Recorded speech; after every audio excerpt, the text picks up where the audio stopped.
নজর রাখবো পরবর্তী সংবাদে। আগামী 1 জুন দেশের অষ্টাদশ লোকসভা নির্বাচনের শেষ দফার ভোট, অর্থাৎ সপ্তম দফার ভোট।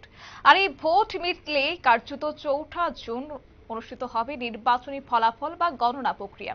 তবে এই গণনা প্রক্রিয়াকে সম্পূর্ণ এবং শান্তিপূর্ণভাবে করার লক্ষ্যেই কার্যত আজ ধলাই জেলা শাসকের কনফারেন্স হলে একটি সর্বদলীয় বৈঠক অনুষ্ঠিত হয়েছে এবং এই বৈঠকে উপস্থিত ছিলেন পূর্ব ত্রিপুরা লোকসভা কেন্দ্রের রিটার্নিং অফিসার সাজু ওয়াহিদে।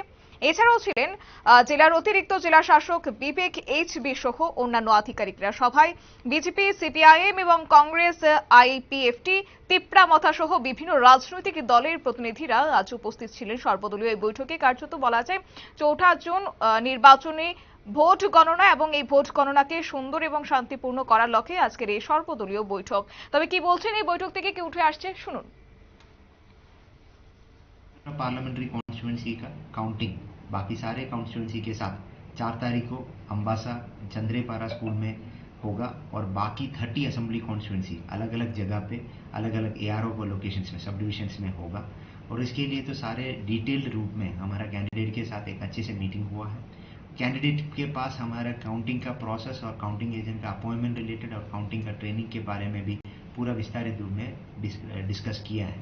और काउंटिंग हॉल का पूरा प्रिपरेशन हमारा कंप्लीट हो गया है और बाकी छोटे मोटे प्रोग्राम्स जो भी है वो चल रहा हूँ और आज एक दो दिन के अंदर वो भी कंप्लीट हो जाएगा।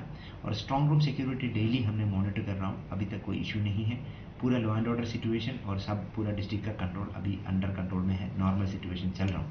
और हमारे पास काफ़ी इनफ फोर्स है फील्ड में लॉ एंड ऑर्डर को पूरा मैनेज करने के लिए। एसपी को इंस्ट्रक्शन दे दिया है और एसपी पूरा डिप्लॉयमेंट प्लान और सब कुछ देखा है और हमारा फोर्स के रूप से हमने पूरा सिचुएशन को नॉर्मली रखा है। আপনারা শুনলেন জেলা শাসক সাজু ওয়াহিদের বক্তব্য। কার্যত আজ সর্বদলীয় বৈঠক অনুষ্ঠিত হয়েছে আমবাসাস্থিত ধলাই জেলা শাসকের কনফারেন্স হলে এবং এক্ষেত্রে আজকে যে সর্বদলীয় বৈঠক এবং সেই সর্বদলীয় বৈঠকের সাক্ষাৎকারে কার্যত রিটার্নিং অফিসার বলেন যে গণনা প্রক্রিয়াকে সামনে রেখে ইতিমধ্যেই যে সমস্ত কাজ করা প্রয়োজন বা সব ধরনের ব্যবস্থা ইতিমধ্যে করা হচ্ছে। পাশাপাশি নিরাপত্তার বিষয়টি অবশ্যই নজরে রাখতে হয় এবং সেই ক্ষেত্রে নিরাপত্তা থেকে শুরু করে সার্বিক দিক তিনি খতিয়ে দেখছেন বলেও আজ জানিয়েছেন জেলা শাসক সাজু ওয়াহিদে। নিয়ে নিচ্ছে ছোট্ট একটি বিজ্ঞাপন বিরতি, সঙ্গে থাকুন।